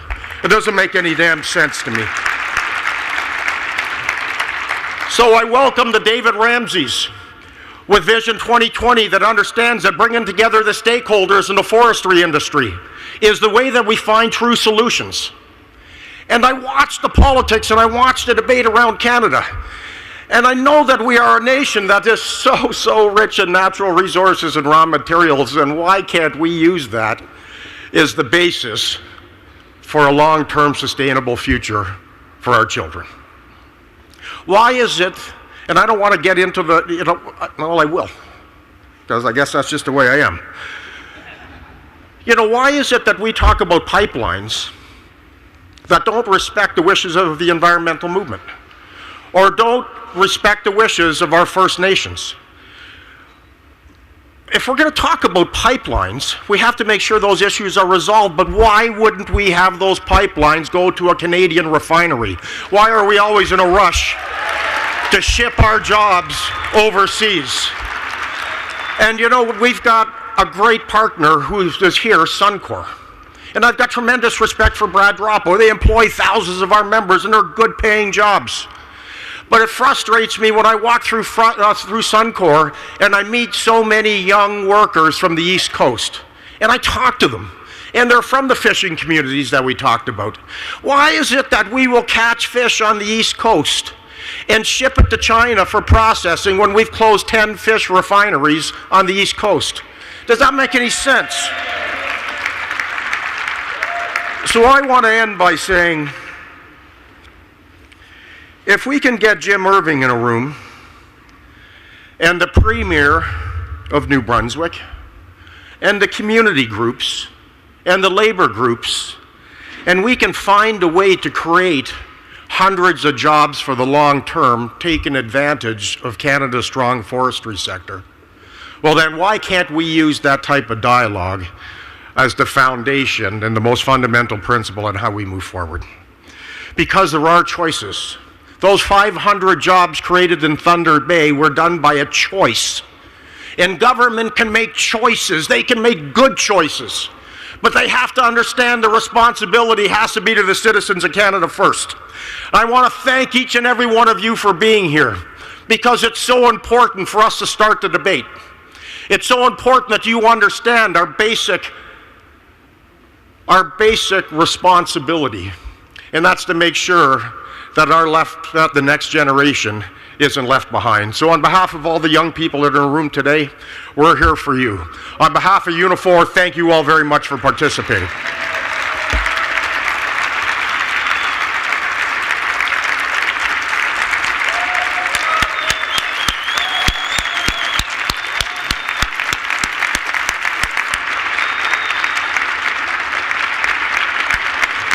Thank you! Whoa!